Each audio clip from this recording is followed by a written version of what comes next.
Hello friends, എല്ലാവർക്കും good morning. അപ്പോൾ എല്ലാവർക്കും ഇന്നത്തെ ഒരു അത്യുഗ്രൻ വിശേഷത്തിലേക്ക് തന്നെ സ്വാഗതം. അങ്ങനെ ഗീതവും അവർണികയും ഗോവിന്ദും കൂടെ സംസാരിച്ചുകൊണ്ട് നിൽക്കുകയാണ്. ഞാൻ എല്ലാം തീരുമാനിച്ച് ഉറപ്പിച്ചതായിരുന്നു. എല്ലാ പ്ലാനുകളും കറക്റ്റായിരുന്നു. അവനെ കൊല്ലാൻ തന്നെ തീരുമാനിച്ച് അവൻ്റെ അമ്മയെയും അനിയത്തിയെയും ഞാൻ വീട്ടിൽ നിന്ന് പറഞ്ഞു വിട്ടു. പക്ഷെ എന്ത് ചെയ്യാനാ, ആ സമയത്ത് ദൈവം അവൻ്റെ കൂടെ നിൽക്കുന്നത് പോലെ എനിക്ക് തോന്നിയത്. കൃത്യസമയത്താണ് എൻ്റെ ഡാഡി വന്ന് കയറിയതും എന്നോട് പറഞ്ഞ ഓരോ വാക്കുകളും എന്നെ തകർത്ത് കളഞ്ഞു. അകത്ത് കയറി എൻ്റെ അടുത്ത് വന്നിരുന്നിട്ട് ബാംഗ്ലൂരുള്ള വില്ല നഷ്ടപ്പെട്ടു, പക്ഷേ എവിടെ പോകാനും ഒരു സ്ഥലമില്ല.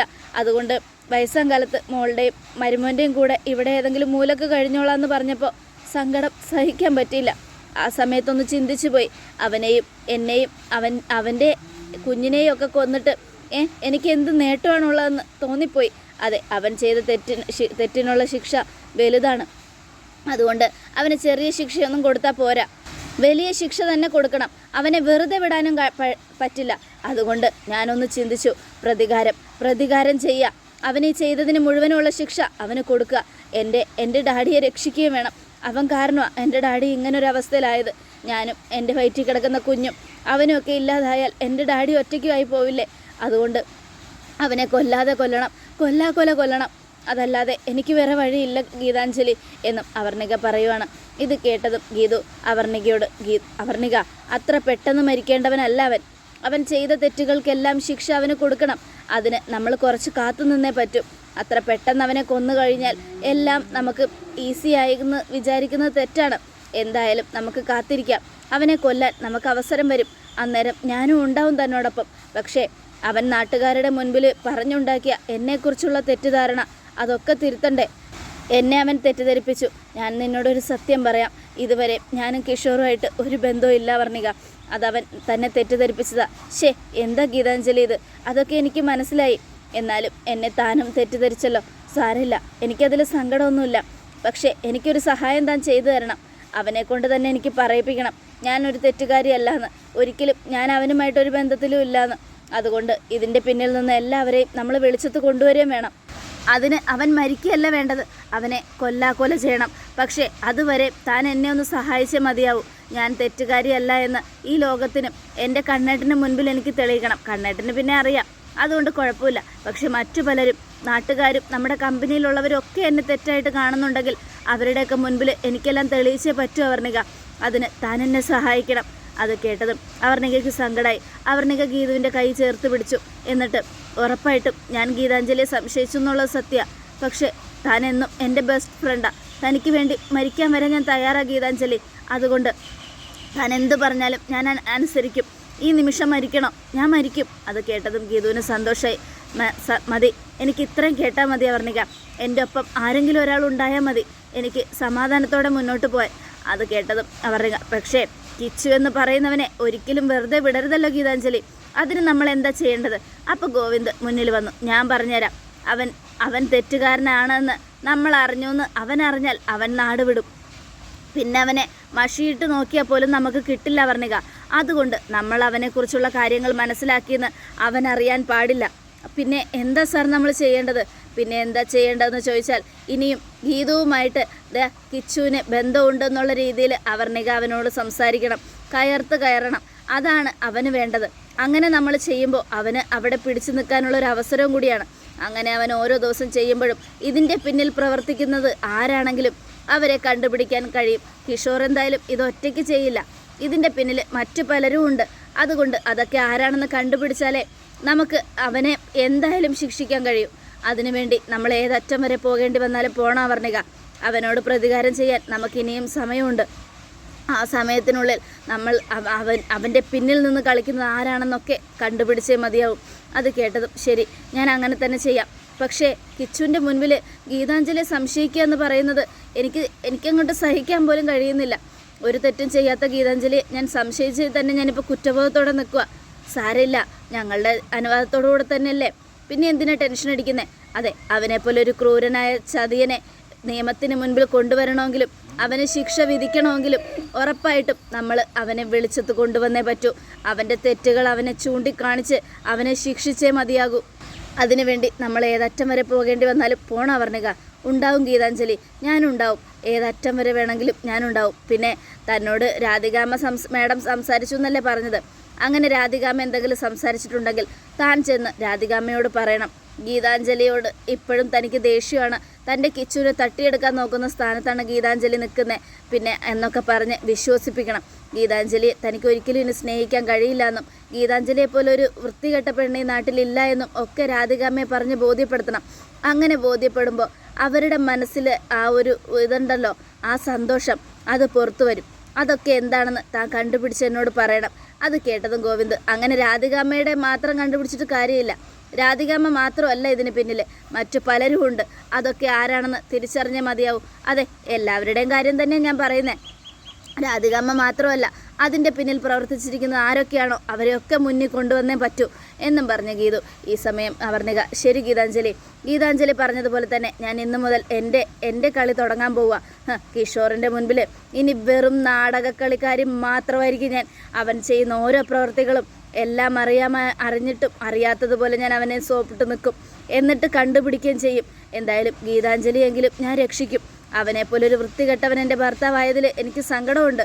പക്ഷേ ആ ഭർത്താവെന്ന് പറയുന്നവൻ ഒരിക്കലും ജീവിക്കാൻ അർഹതയുള്ളവനല്ല എന്ന് അവനെ ഞാൻ ബോധ്യപ്പെടുത്തി കൊടുക്കും എന്നും പറഞ്ഞുകൊണ്ട് അവർണിക കാറിൽ കയറി പോവുകയാണ്. അവർണിക പോയി കഴിഞ്ഞതും ഗീതു, ഈ ഒരു കാര്യത്തോടു കൂടെ തന്നെ അറയ്ക്കൽ തറവാടിൻ്റെ ജാതകം തന്നെ നമുക്ക് മാറ്റി എഴുതാൻ പറ്റിയേക്കും. അറയ്ക്കൽ തറവാട്ടിൽ ഇനിയും പല മാറ്റങ്ങളും സംഭവിക്കും കണ്ണേട്ട എന്നും പറഞ്ഞുകൊണ്ട് ഗീതു അങ്ങ് പോവുക. അങ്ങനെ ഗീതുവും പോയി കഴിഞ്ഞത് ഗോവിന്ദ് ഇങ്ങനെ ഞെട്ടലോടുകൂടെ തന്നെ നോക്കുക. ഈശ്വര, ഇവളെന്തൊക്കെയാണ് പറയുന്നത്? ഇനി ഇതിൻ്റെ പിന്നിൽ രാധികാമ്മയാണെങ്കിൽ പണി കിട്ടുമല്ലോ. അങ്ങനെയാണെങ്കിൽ ഗീതു അവരെ വെറുതെ വിടില്ല. ഈശ്വര, എന്താ ചെയ്യുക എന്നൊക്കെ ആലോചിച്ചുകൊണ്ട് ഗോവിന്ദ് ഇങ്ങനെ നിൽക്കുകയാണ്. അതേസമയം പിന്നീട് കാണിക്കുന്നത് രേഖയും കാഞ്ചനയാണെങ്കിൽ നമ്മുടെ രഞ്ജുവിനുള്ള ഭക്ഷണമൊക്കെ എടുത്തു വെച്ചുകൊണ്ടിരിക്കുക. ഭക്ഷണമൊക്കെ എല്ലാം എടുത്തു വെച്ചോ കാഞ്ചന? എല്ലാം എടുത്തു വെച്ചു. ആണോ? ഒരാളെ മട്ടും കാണോ? ആരെ? ഗീതുപ്പാപ്പാവേ, ഇത്ര നേരമായിട്ടും റെഡിയായിട്ട് ഇറങ്ങില്ലല്ലോ. അല്ല ഗീതുപ്പാപ്പാ, ഇന്ന ഭക്ഷണം രഞ്ജുപ്പാപ്പ കൊണ്ട് കൊടുക്കുമോ? അതൊക്കെ കൊടുത്തോളും, നീ അതൊന്നും പറഞ്ഞ് ഗീതുവിനെ വിഷമിപ്പിക്കേണ്ട, മിണ്ടാതിരിക്കും എന്നൊക്കെ പറഞ്ഞുകൊണ്ട് രേഖ ഇങ്ങനെ ഇതാക്കുവാണ്. ഈ സമയം ഭദ്രം വന്ന് ഹോളിലിരിക്കുക. ആഹാ, അങ്കിളെപ്പോൾ വന്നു? ഓ, ഞാൻ വന്നതേ ഉള്ളൂ മോളെ. എന്താ കാര്യം? എനിക്ക് എൻ്റെ മരുമോനെ മോളെ ഒന്ന് കാണണം. അവരെ കണ്ട് ചില കാര്യങ്ങളൊക്കെ സംസാരിക്കണമെന്നുണ്ടായിരുന്നു, അതുകൊണ്ട് വന്നതാ. ആണോ? അപ്പോഴേക്കും ഗീതു റെഡിയായിട്ട് ഇറങ്ങി വരിക. ഗീതു വന്നതും, ആഹാ, അച്ഛനെപ്പോൾ വന്നു? ഇപ്പം വന്നതേ ഉള്ളൂ ഗീതു. നീ റെഡിയാവുന്നത് കൊണ്ടാണ് ഞാൻ വിളിക്കാതിരുന്നത്. എന്താ അച്ഛാ? അച്ഛനെന്താ പെട്ടെന്നൊരു മുന്നറിയിപ്പില്ലാതെ? അത് പിന്നെ എൻ്റെ മോളെ നിന്നെ ഒന്ന് കാണണമെന്ന് തോന്നി വന്നതാ. എന്താ അച്ഛാ, എന്ത് പറ്റി? അമ്മയ്ക്ക് തീരെ വയ്യ മോളെ. അമ്മയ്ക്ക് തീരെ വയ്യെന്നോ? ഞാൻ ഇന്നലെ മിനിഞ്ഞാന്നേറ്റ കണ്ടപ്പോൾ കുഴപ്പമൊന്നും ഉണ്ടായിരുന്നില്ലല്ലോ. നന്നായിട്ട് തന്നെയാണല്ലോ എന്നോട് സംസാരിച്ചത്. പിന്നെ എന്താ അമ്മയ്ക്ക് പ്രശ്നം? എൻ്റെ മോളെ ഒന്നും പറയണ്ട, അവളുടെ കണ്ണിൻ്റെ കാര്യമാണ്. അവൾക്ക് തീരെ വയ്യ. ഉടനെ കണ്ണട വെച്ചില്ലെങ്കിൽ കണ്ണിൻ്റെ കാഴ്ച നഷ്ടപ്പെട്ട് അവൾ ഊമയായി പോകും. കണ്ണിൻ്റെ കാഴ്ച നഷ്ടപ്പെട്ട അന്ധയല്ലേ ആകുന്നത്? അതെങ്ങനെ അങ്ങളെ ഊമയാകുന്നത് എന്നും നമ്മുടെ രേഖ ചോദിക്കുക. അത് കേട്ടതും, അത് പിന്നെ ഒരു ദിവസം എന്തെങ്കിലും കണ്ടാൽ അതിനെക്കുറിച്ച് മാത്രം പിറുപിറുത്തോണ്ടിരിക്കുന്നവളാണ് അവൾ. അങ്ങനെയുള്ളപ്പോൾ ഒന്നും കാണാൻ പറ്റിയില്ലെങ്കിൽ പിന്നെ അവളെങ്ങനെയാണ് അതിനെക്കുറിച്ച് സംസാരിക്കുന്നത്? അങ്ങനെ ഊമയായി പോകുമെന്നാണ് ഞാൻ പറഞ്ഞത്. അതിപ്പോൾ എന്ത് ചെയ്യാനാ? നമുക്ക് ഓപ്പറേഷൻ ചെയ്ത് ശരിയാക്കിയാൽ പോരെ? അപ്പോൾ കാഞ്ചന എന്തു പറ്റിയെന്ന് ചോദിക്കുക. അത് കേട്ടതും, അതെ, ഒന്നും പറയണ്ട, എൻ്റെ ഭാര്യയുടെ കണ്ണിൻ്റെ കാഴ്ച പോയി. അതിനെന്താ, കണ്ണ് മാറ്റി വെച്ചാൽ പോരെ? ഒരു കണ്ണട വാങ്ങി വെച്ചാൽ പോരെ എന്ന് ചോദിക്കുന്ന പോലെയാണല്ലോ കാഞ്ചന നീ ചോദിക്കുന്നത്. എന്തൊരു പാടാന്നറിയാമോ? 50,000 രൂപ വേണം എൻ്റെ ഭാര്യയ്ക്ക് ഒരു കണ്ണട വെക്കണമെങ്കിൽ. അത് കേട്ടതും ഗീതു, അതൊക്കെ അവിടെ നിൽക്കട്ടെ. 50,000 രൂപ പോയിട്ട് 50 രൂപ പോലും ഞാൻ തരില്ല. എന്താ ഗീതു ഇത്? നിൻ്റെ അമ്മയ്ക്ക് വേണ്ടിയല്ലേ? എൻ്റെ ചേച്ചിക്ക് കാര്യമൊന്നും അറിയാത്തതുകൊണ്ടാണ് വെറുതെ പണം തട്ടാൻ വേണ്ടി ഓരോ ഉടായ്പും കൊണ്ട് വരിക. എൻ്റെ അച്ഛനും അമ്മയാണെന്ന് പറഞ്ഞിട്ട് കാര്യമൊന്നുമില്ല. പണത്തിന് വേണ്ടി ഏതറ്റം വരെ വേണമെങ്കിലും പോകും. ഇവർക്ക് കണ്ണട വയ്ക്കാനുള്ള എല്ലാ കാര്യവും ചെയ്തു കൊടുത്തതാ. അപ്പോൾ 2,000 രൂപയുടെ കണ്ണട അമ്മയ്ക്ക് പറ്റില്ല. അമ്മയ്ക്ക് 50,000 രൂപയുടെ കണ്ണട തന്നെ വേണമെന്ന് പറഞ്ഞാൽ എന്ത് ചെയ്യാനാ? അതുകൊണ്ട് തന്നെയാണ് വേണ്ടെങ്കിൽ വേണ്ടാന്ന് പറഞ്ഞ് ഞാനും മിണ്ടാതിരുന്നത്. എന്തായാലും അമ്മയ്ക്ക് കണ്ണിന് കാഴ്ച ഇല്ലെങ്കിലും ഉണ്ടെങ്കിലും എനിക്ക് കുഴപ്പമൊന്നുമില്ല എന്നൊക്കെ പറഞ്ഞുകൊണ്ട് ഗീതു അങ്ങനെ പോകാനൊരുങ്ങുമ്പോഴേക്കും, മോളെ പോകല്ലേ മോളെ, നിൽക്ക് മോളെ, അച്ഛൻ എന്തായാലും പൈസ കിട്ടിയേ പറ്റും. മോളൊന്ന് അച്ഛനെ സഹായിക്കണം. അച്ഛന് വേറെ വഴിയില്ലാത്തതുകൊണ്ടാണ് മോളെ. എനിക്ക് അച്ഛനെ സഹായിക്കാൻ ഇപ്പം പറ്റില്ല, എൻ്റെ കയ്യിൽ കാശില്ല അച്ഛാ. പിന്നെ കണ്ണേട്ടനോട് വേണമെങ്കിൽ ചോദിക്കാം. ഒരു കാര്യം കൂടെ ഗോവിന്ദ് മോനെ കണ്ട് പറയാൻ വേണ്ടി അച്ഛൻ വന്നത്. എന്ത് കാര്യം അച്ഛാ?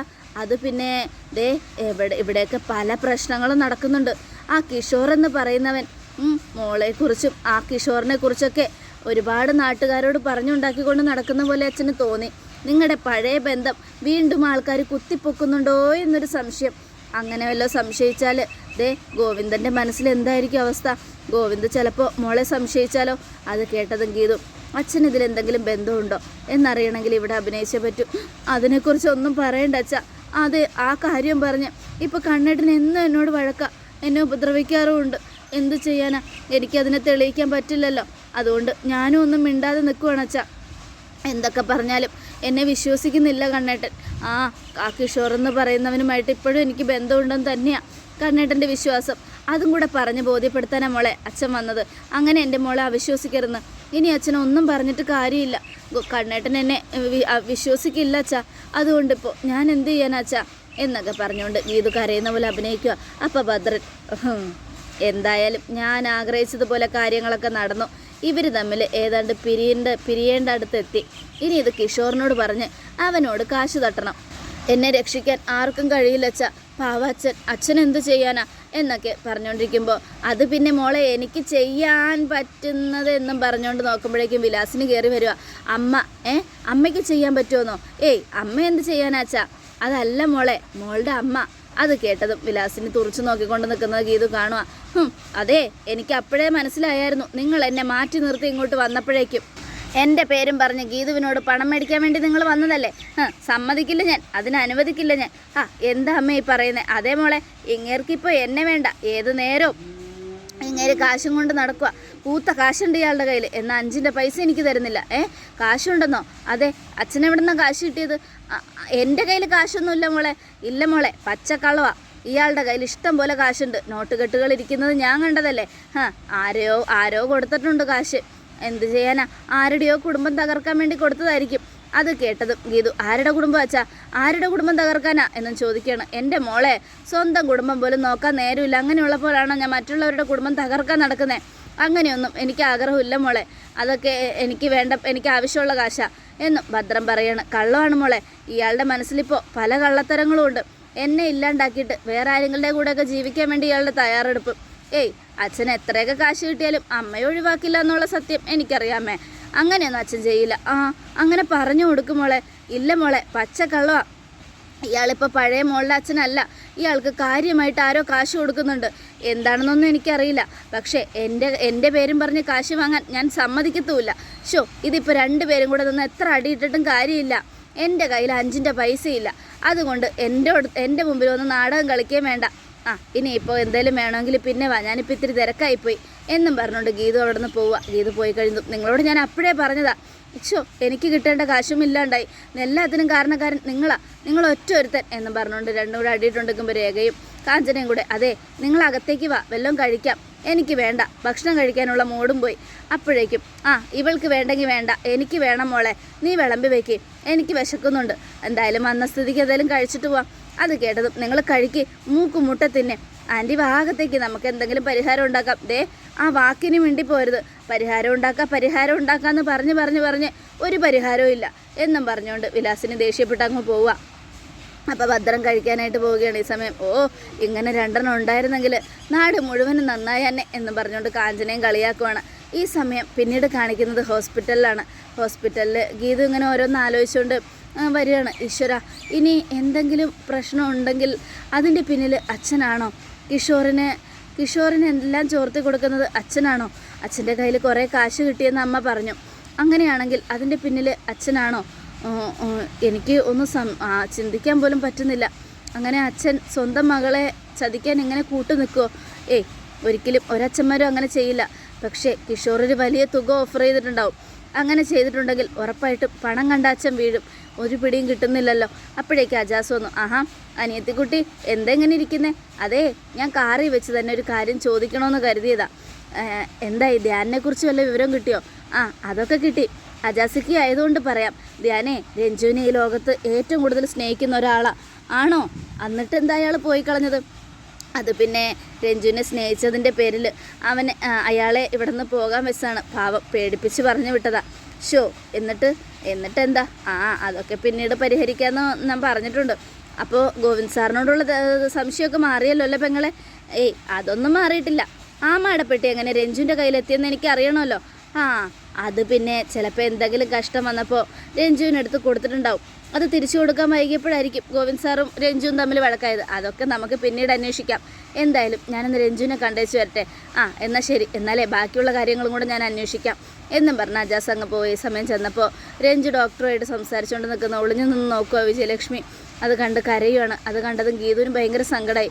അപ്പോൾ രഞ്ജു, ഡോക്ടറെ എനിക്ക് കുഴപ്പമൊന്നുമില്ല, എന്നെ ഡിസ്ചാർജ് ചെയ്യുക. അതൊന്നും പറ്റില്ല, 2 ദിവസം കൂടെ കഴിഞ്ഞിട്ട് ഡിസ്ചാർജ് ചെയ്യുമെന്നും പറഞ്ഞുകൊണ്ട് രഞ്ജുവിനെ അവിടെ നിന്ന് കൂട്ടിക്കൊണ്ട് പോവുകയും നമ്മുടെ ഗീതു അമ്മയെന്ന് വിളിക്കുക. വിജയലക്ഷ്മി തിരിഞ്ഞു നോക്കുക. പെട്ടെന്ന് തന്നെ വിജയലക്ഷ്മി കണ്ണൊക്കെ തുടച്ചു. എന്താ അമ്മ, എന്ത് പറ്റി? ഞാൻ മോളെ കണ്ടുകൊണ്ട് നിന്നതാ. അമ്മയ്ക്ക് നല്ല സങ്കടം ഉണ്ടല്ലേ? എന്ത് ചെയ്യാനാ മോളെ? എന്നെ നേരിട്ട് കണ്ട അവൾ എന്നെ ആട്ടി വായിക്കും. അതുകൊണ്ടാണ് ഞാൻ ഇവിടെ നിന്ന് മറഞ്ഞു നിന്ന് നോക്കുന്നത്. എന്തായാലും അമ്മ വിഷമിക്കൊന്നും വേണ്ട, എല്ലാം ശരിയാവും എന്നും പറയണം.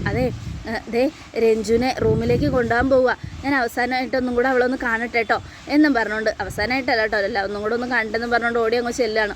ഒരു അമ്മയുടെ സ്നേഹവും കരുതലും കണ്ട് നമ്മുടെ ഗീതു സങ്കടപ്പെട്ട് നിൽക്കുക. കാരണം ഇതുപോലൊരു അമ്മയെ തനിക്കും കിട്ടിയിരുന്നെങ്കിലോ എന്ന് ആലോചിച്ചുകൊണ്ട് തന്നെ.